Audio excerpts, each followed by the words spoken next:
আসসালামু আলাইকুম এভরিওয়ান, কি অবস্থা সবার? আজকে একটা ক্যাট রিলেটেড ভিডিও নিয়ে চলে আসলাম। সো আজকের ভিডিওটা টপিক হচ্ছে, অনেকে আমাকে আস্ক করে যে বিড়াল প্রেগনেন্ট হলে কিভাবে বুঝবো, রিলেটেড যত কোশ্চেন আছে, কোয়ারিজ আছে, সেগুলোর আজকে অ্যান্সার দেওয়ার ট্রাই করব, ঠিক আছে? সো প্রথমে তো বলবো যে বিড়ালের হিটের টাইমটা কখন, অ্যান্ড কি কি কি মানে সিমটমস গুলো দেখলে তোমরা বুঝতে পারবে বিড়াল প্রেগনেন্ট, এবং প্রেগনেন্ট হওয়ার পর তোমাদের মানে কি কি কাজ করবে তোমরা, আর দেন এগুলো নিয়ে আর কি প্রসেস, ঠিক আছে? এই পুরো ফুল প্রসেসটা আমি তোমাদেরকে বলবো, ইজিলি শর্টকাটে তোমাদের বোঝানোর ট্রাই করবো, যেন তোমরা সবাই বুঝতে পারো, কারো কাছে যেন তোমাদের আর জিজ্ঞাসা করতে না হয়, ঠিক আছে? তোমরা যেন ইজিলি বুঝতে পারো। আমার কিন্তু ও হচ্ছে ছেলে বিড়াল, ঠিক আছে? ওর নাম হচ্ছে লিও, ও ছেলে বিড়াল। আর আমার একটা ক্যাট আছে, ওর নাম হচ্ছে ডোরা। ওর কিন্তু 4 মাস হলো ওর বেবি হয়েছে, ঠিক আছে? সো আমি এই টাইমটাতে কি কি সাফার করেছি বা কি কি দেখেছি সেগুলোই তোমাদের সাথে শেয়ার করব, আমার এক্সপিরিয়েন্সটা, যে আমার বিড়াল যখন প্রেগনেন্ট হয়েছিল দেন আমি কি করেছিলাম, দেন ওর বেবি ডেলিভারির সময়টাতে কি করেছিলাম, এগুলো সব তোমাদের সাথে শেয়ার করব, ঠিক আছে? আই হোপ তোমরা বুঝতে পারবে। আমি যতটুকু এই বেবি হতে এক্সপিরিয়েন্স গ্যাদার করেছি, এগুলোই তোমাদের সাথে শেয়ার করব, ঠিক আছে? সো আমি শুরু করছি, বেশি কথা না বলে চলে যাই মেইন টপিক, ঠিক আছে? প্রথমত হচ্ছে যে অনেকেই আস্ক করে যে বিড়ালের হিটিং টাইমটা কখন, তো সেটা হচ্ছে ফেব্রুয়ারি থেকে অক্টোবর। আর তারা 2 থেকে 3 সপ্তাহ অন্তর অন্তর ওরা কি হয়, হিটে আসে, ঠিক আছে? 2 থেকে 3 সপ্তাহ পর বা 2 সপ্তাহ পর, ফেব্রুয়ারি থেকে অক্টোবর, আবার বলে দিচ্ছি, ফেব্রুয়ারি থেকে অক্টোবর এই মান্থের মধ্যে ওরা হিটে আসে, ঠিক আছে? 2 থেকে 3 সপ্তাহ পর বা এর মধ্যে, ঠিক আছে? এটা হচ্ছে ওদের হিটিং টাইম। সো অনেকে এবার বলো যে ওরা প্রেগনেন্ট থাকে কয় মাস? সো আমি তোমাদের ডেজটা মেনশন করছি, দিনটা মেনশন করছি, সেটা হচ্ছে যে 60 থেকে 70 ডেজ ওরা প্রেগনেন্ট থাকে। এর কমও হতে পারে, এর বেশিও হতে পারে। সো এটা ফার্স্ট অফ অল, যদি আপনার ক্যাট ফার্স্ট টাইম প্রেগনেন্ট, তাহলে এটা একটু বেশিও টাইম লাগতে পারে, এটা ভয় পাওয়ার কিছু না, ইটস নর্মাল, ঠিক আছে? এটা তো বুঝাতে পেরেছি। দেন হচ্ছে কি কি সিমটমস গুলো দেখলে তুমি বুঝতে পারবে যে তোমার ক্যাটটা প্রেগনেন্ট। প্রথম সিমটমস হচ্ছে এগুলো, মানে প্রথমেই তো বুঝতে পারবে না যে তোমার ক্যাটটা মানে প্রেগনেন্ট হয়েছে, প্রথম দিনে কেউ বুঝতে পারবে না, কয়েকটা দিন যাবে, 4-5 দিন বা 10-15 দিন যাবে, দেন এই সিমটমস গুলো আর কি বেশি তোমার নোটিসেবল হবে যে হ্যাঁ ও আসলে প্রেগনেন্ট। তো সেটা হচ্ছে ওর ক্ষুধা বৃদ্ধি পাবে, ঠিক আছে? ক্ষুধা বৃদ্ধি পাবে, দেন মর্নিং সিকনেস, যেটা আমরা বলি যে বমিটিং হবে, ঠিক আছে? তো সকাল সকাল দেখবে ও বমিটিং, শুধু সকালে এমন কোনো কিছু না, সারাদিনে যে কোনো একবার দেখবা ও বমি করছে, ঠিক আছে? তো এটাতে ভয় পাওয়ার কিছু নেই যে কি হলো, জাস্ট ওর একটু টেক কেয়ার করতে হবে, হ্যাঁ? দেখবা বমি করছে, আর ওর যখন ক্ষুধা বৃদ্ধি পাবে ও তখন বেশি বেশি খাবে, আর বেশি বেশি খাওয়ার ফলে কি হবে, ওর ওজনটা বৃদ্ধি পাবে, ঠিক আছে? তো এরকম ওয়েট গেইন হবে। দেন হচ্ছে ওর নিপলসটা পিঙ্ক হয়ে যাবে। তো অনেকে বুঝে না যে নিপলস পিঙ্ক হলো কি, আমিও প্রথমে বুঝিনি। সেটা হচ্ছে প্রথমে আপনি খেয়াল করবেন আপনার বিড়ালটা প্রেগনেন্ট হওয়ার আগে, যখন আপনি আপনার মেয়ে বিড়ালটা দেখবেন ওর নিপলটা একদমই ছোট, ঠিক আছে? একদমই ছোট, মানে এতটা ভিজিবল না, ঠিক আছে? অনেক ছোট, মানে আপনি খুঁজে খুঁজে নিপলটা বের করতে হয় এরকম। বাট ও যখন প্রেগনেন্ট হবে তখন কয়েকদিন পর, যেমন 15 থেকে 20 দিন এরকম, বা এর থেকে একটু টাইম লাগতে পারে, দেন দেখবা ওর নিপলটা ভিজিবল হবে, একটু বড় হতে থাকবে। আর বড় হতে হতে তখন তুমি ও যখন পেটে হাত দিবে, ইজিলি তুমি নিপলটা ধরতে পারবে, এরকম, মানে তুমি বুঝতে পারবে যে এখানে এখানে ওর নিপল গুলো আছে, ঠিক আছে? আর এটা নর্মালি থাকে হোয়াইট টাইপের কালার বা হালকা সফট পিঙ্ক টাইপের, বাট ও যখন পুরোপুরি প্রেগনেন্ট হওয়ার অবস্থা, তখন দেখবে ওর নিপলটা একটু বড় হচ্ছে, বললামই যেটা একটু বড় হবে, দেন কালারটা রেডিশ পিঙ্ক, ঠিক আছে? রেডিশ পিঙ্ক যেটা আছে, একটু গাঢ় পিঙ্ক টাইপের হবে, রেড কালার পুরোপুরি হবে না, রেডিশ পিঙ্ক টাইপের, ওইটা মানে এরকম পিঙ্ক টাইপের নিপলসটা হয়ে যাবে।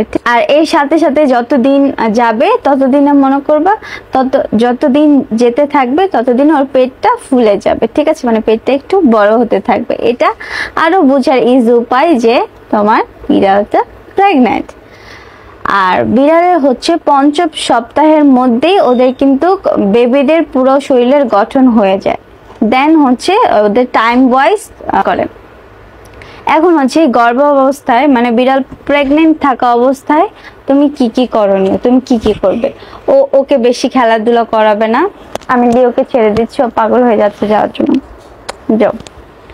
ওর সাথে বেশি খেলাধুলা করবে না, ঠিক আছে, বেশি খেলাধুলা করার দরকার নেই, ওকে হাঁপানোর দরকার নেই, ওকে রেস্ট দিবে, বেশি ওর সাথে কুলাকুলি ঘেঁষাঘেঁষি দরকার নেই। আর মাস্ট বি এই টাইমটাতে ওর সাথে যতটা তুমি ক্লোজ হতে পারো, তোমার ফিমেল বিড়ালটার সাথে তুমি যত ক্লোজ হতে পারো, ওকে যত বুঝাতে পারো যে তুমি ওর জন্য একটা সেফ পারসন, ঠিক আছে, যে ওর যদি মানে ওকে এই ট্রাস্টটা করাবা যে তোমার যদি কখনো ব্যথা উঠে বা কিছু হয়, পেইন উঠে, তুমি আমার কাছে আসলে তুমি পিস পাবা, ঠিক আছে, তুমি শান্তি পাবা। তো এরকম। তো আমার ডোরা যখন প্রেগনেন্ট ছিল ওকে আমি কি করতাম, ওর পেটে আস্তে আস্তে করে আদর করে দিতাম, ওর এই যে থুতনির নিচে এখানে ঠোঁটের নিচে ওকে আমি এরকম করে আদর করে দিতাম, একটু টাইম নিয়ে ওকে প্রতিদিন এরকম আদর করতাম, ওর সাথে একটু গল্প করতাম আমি, দেন ওর সুরা পরে ওর পেটে আস্তে করে ফু দিয়ে দিতাম। তো এর ফলে কি হয়, ও যখন প্রেগনেন্ট মানে যেদিন ও ডেলিভারি হবে ওর বেবি, সেদিন ও আমার কাছে আসে আদর পাওয়ার জন্য, বারবার ম্যাও ম্যাও করতে থাকে, আমার কাছে আসে আদর পাওয়ার জন্য, দেন ওকে আদর করে দিই, ও আমার কাছাকাছি থাকে, দেন ওর বেবিটা ডেলিভারি হয়।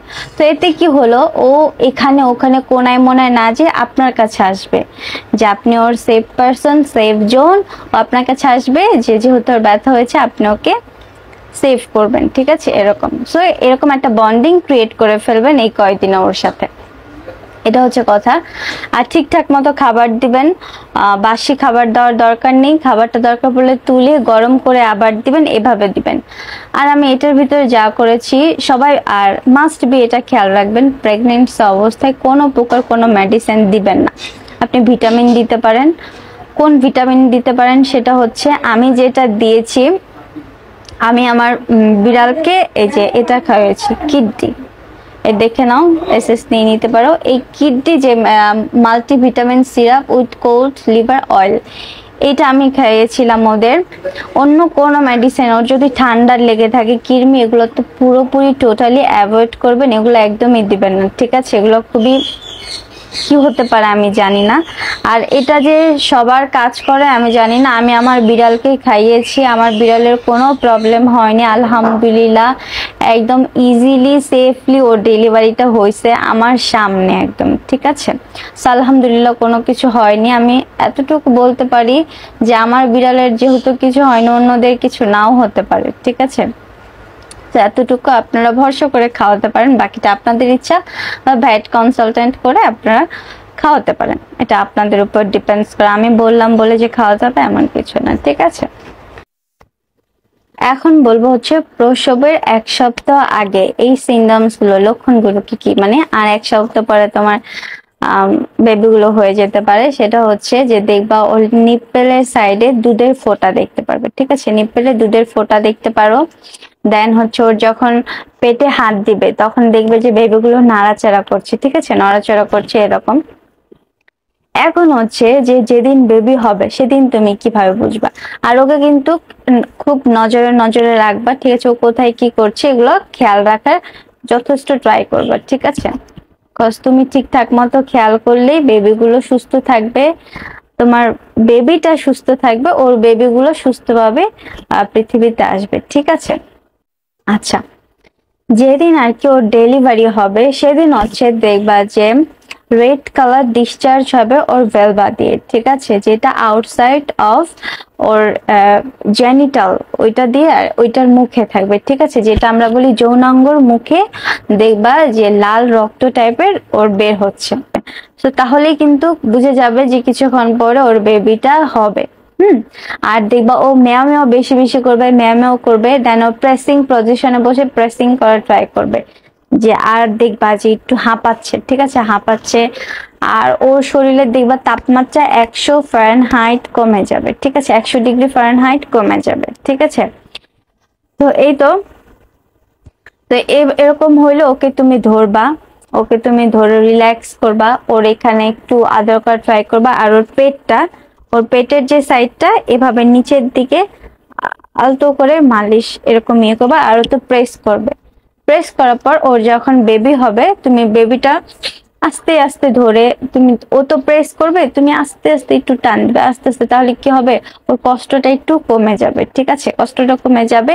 আর আরেকটা কথা এখন বলে দিই, পর আমার মনে না থাকে, সেটা হচ্ছে ও যখন বেবি দিবে, ধরো একটা বেবি হয়ে গেল, তারপর ওকে কি করবা, ড্রপার দিয়ে ওকে পানি খাওয়াই দিবে, ঠিক আছে, ড্রপার দিয়ে দিয়ে একটু একটু পানি খাওয়ানোর ট্রাই করবা, বা ওর সামনে একটু খাবার রেখে দিবা, ও খাবার খাইলো এরকম, মানে ওকে রিল্যাক্সে রাখবা। আর সবাই ঘরের সবাই একসাথে হয়ে থাকবা না, একটু খোলামেলা রাখবা, বাতাস দিবা, ঠিক আছে। এই তো। আর তুমি কি কি এই জিনিস রেডি করে বসবা সেটা একটু বলে দেই। সেটা হচ্ছে যে একদম ক্লিন একটা তাওয়াল নিয়ে বসবা, ক্লিন তাওয়াল, ছোট একটা কাছি নিয়ে বসবা। আর ও বেবিদের যে রাখবা ওরকম একটা গরম কিছুতে রাখবা, যেমন গরম একটা তাওয়াল বা সুন্দর একটা ক্লিন তাওয়াল সামনে রেখে দিবা, যেন বেবিগুলো হলে তুমি ওদের ক্লিন করে ওদের ওই তাওয়ালে রাখতে পারো, ঠিক আছে। আর আলো যেন বেবিদের চোখে না পড়ে, ওরকম একটু অন্ধকার করে একটা ঘরই না হয় বানাই দিলা বা ঘর রাখলা, সেটাতে ওদের বেবিগুলোকে ক্লিন করে রেখে দেবা। এরকম তুমি পজিশন নিয়ে সব রেডি করে রাখবা, ঠিক আছে। এখন হচ্ছে যে বেবিগুলো বের হবে, তো বেবিগুলো বের হইলে অনেকগুলো বেবি দেখবা অ্যামনিওটিক থলি নিয়ে পৃথিবীতে আসে। তো অ্যামনিওটিক থলিটা কি, সেটা হচ্ছে সাদা টিস্যুর মতো, একদম সাদা টিস্যুর মতো দিয়ে দেখবে এরকম মুড়ানো থাকবে ওই বেবিগুলো বের হবে। সো এই টিস্যুটা কি করবে, তুমি সফটলি হ্যান্ডে জাস্ট এভাবে আস্তে করে ছিঁড়ে টান দিলেই টিস্যুগুলো ছিঁড়ে যাবে। দেন ছিঁড়ে সাথে সাথে মুখটা ক্লিন করবে, নাকটা ক্লিন করবে, যেন ওরা শ্বাস নিঃশ্বাস নিতে পারে। এটা মোস্ট অফ দ্য টাইম মারাই করে, বাট যেহেতু প্রথম বেবি দিচ্ছে ওরকম নাও করতে পারে। আমি যেমন অনেক নার্ভাস ছিলাম যে কি করব, পারছে কিনা, তা আমি নিজেই ছিঁড়ে ফেলেছিলাম। আর দেন কি করবা, যখন বেবিটা হবে, মানে ওর নাভির 1 ইঞ্চি রেখে দেন নাভিটা কেটে দিবা, 1 ইঞ্চি এরকম ছোট্ট একটু রেখে, মানে এরকম, এই যে দেখো আমার হাতের সমান দেখতে পাচ্ছ, এরকম 1 ইঞ্চি রেখে দেন কেচি দিয়ে কেটে দিবা, একদম বেশি কাছে কাটবা না, 1 ইঞ্চি রেখে রেখে নাভিটা কেটে দিবা। আর বেবিদের প্লেজেন্টটা তো মাই খেয়ে ফেলে, ঠিক আছে, তো এটা স্বাভাবিক, এটাতে ইয়াকে খেতে দিব কিনা, এটা খেতে দিলে ভালো, খাইলেও কোনো প্রবলেম নাই। তো এভাবে করবা, ভয় পাওয়ার কোনো কারণ নাই। আচ্ছা, যে বিড়ালের বেবি গুলো হলো, তো তুমি কিভাবে বুঝবে যে বিড়াল বেবি শেষ? ও দুটা, ও 3টা দিতে পারে, 4টা দিতে পারে, 5টা দিতে পারে, 6টা বেবি দিতে পারে। তখন তুমি কিভাবে বুঝবে যে বেবি শেষ, ডেলিভারি শেষ আর বেবি দিবে না? তো এটা হচ্ছে যে একটা বেবি হওয়ার 15 থেকে 30 মিনিটের মধ্যে, 15 থেকে 20 মিনিটের মধ্যে ওর আরেকটা বেবি ডেলিভারি হবে, সেটার জন্য পজিশন নিবে, রেডি হবে, ঠিক আছে। আর যদি দেখো যে বেবি হলো 2-3টে, তারপর আর কোনো বেবি হচ্ছে না, ম্যাক্সিমাম তুমি 3 ঘন্টা ওয়েট করবে, 3 ঘন্টা বা 4 ঘন্টা ওয়েট করবে। যদি দেখো যে তোমার কাছে যদি মনে হয় পেটে বেবি আছে, বের হতে পারে, আমি তো বললাম একটা বেবি দেওয়ার পরে 20 থেকে 30 মিনিটের মধ্যে, বা 30, এটাই 20 থেকে 30 মিনিটের মধ্যেও আর একটা বেবি আসবে, ঠিক আছে, বের হবে, এরকম যদি পেটে বেবি থাকে। আর অনেক কেসে দেখা যায় কি পেটে বেবি থাকে বাট বের হতে অনেক টাইম লাগে, বললাম তো 3 থেকে 4 ঘন্টা ওয়েট করবে। দেন যদি মনে হয় বেবি বের হচ্ছে না, ঠিক আছে, দেন তুমি মাস্ট বি 24 ঘন্টার মধ্যে, 6 ঘন্টার মধ্যে তুমি ভ্যাটের সাথে কনসাল্ট করবে, ভ্যাটের পরামর্শ নেবে, ঠিক আছে, না হলে কিন্তু দুর্ঘটনা ঘটে যেতে পারে। এতে বেবিটারও প্রবলেম হতে পারে, তোমার ক্যাটেরও প্রবলেম হতে পারে, ঠিক আছে। সো এই তো, আমি আমার ক্যাটের আলহামদুলিল্লাহ ঘরেই ডেলিভার হয়েছে। তো আমার ক্যাটের 4টা বেবি হয়েছিল আলহামদুলিল্লাহ। আমার ফিমেল ক্যাটটা সুস্থ আছে এবং আমার 4টা বেবি আলহামদুলিল্লাহ সুস্থ মতো ছিল এবং আছে। 4টা থেকে 3টা আমি সেল করে দিয়েছিলাম, আর একটা এখনো আছে। এই যে ও, এই দেখো কিউটি বাবু, আচ্ছা একটা কিউটি বাবু হচ্ছে ফিমেল ক্যাট, ঠিক আছে, ওর নাম হচ্ছে যে নিও এখনো আছে, ভালো কাউকে পাইনি তাই এখনো দেইনি। তোমরা যদি কেউ নেওয়ার ইচ্ছা থাকে তাহলে আমাকে টেক্সট করতে পারো। ওকে যদি ভালোবেসে কেউ নিতে চাও বা অনেক ভালোবেসে রাখতে পারো। আর এই তো বাকিটা ইনবক্সে না হয় হবে। তো এই তো আই হোপ যতটুকু পেরেছি তোমাদের বলার ট্রাই করেছি। আরো কোনো যদি তোমাদের জানার থাকে যে বা কি, তোমরা কমেন্টে জানাতে পারো, আমি তোমাদের রিপ্লাই দেওয়ার ট্রাই করবো। বা অন্য কি কি কোনো কিছু নিয়ে ভিডিও করার থাকলে বা কোনো কিছু জানার থাকলে আমাকে কোশ্চেন করতে পারো, আমি সেটা নিয়ে ভিডিও বানাবো বা তোমাদের অ্যান্সার দিব। সো আরো ক্যাট রিলেটেড ভিডিও দেখার জন্য, জানার জন্য আমার চ্যানেলটা সাবস্ক্রাইব করে রেখো। কজ আমি যতটুকু আমি এক্সপিরিয়েন্স গ্যাদার করেছি তোমাদের সাথে তোমাদের সাথে শেয়ার করার ট্রাই করি। কজ আমি জানি যেটা আমি জানতাম না, আমি ভ্যাটের কাছে জেনেছি, গিয়েছি, বুঝেছি, এরকম যেতে আস্তে আস্তে অনেক কিছু জানা হয়েছে। আমি আন্দাজি কিছু বলবো না, বাট তবুও বলবো তোমরা অলওয়েজ ভ্যাটের কনসালটেন্ট করবে। এটা খুব ভালো, কজ আমরা কয়েক বছরের এক্সপিরিয়েন্স নিয়ে কতটুকুই বা জেনেছি বলো। এই তো যতটুকু সবাই যতটুকু জানে, কখন কারটা কাজে লাগে বলা যায় না। এই তো এই তো আই হোপ তোমাদের যতটুকু পেরেছি বলার ট্রাই করেছি। তো এতটুকুই। ভালো থাকো, সুস্থ থাকো। আর এরকম আরো ক্যাট রিলেটেড ভিডিও দেখার জন্য আমার চ্যানেলটা সাবস্ক্রাইব করে রাখো। আল্লাহ হাফেজ, টাটা।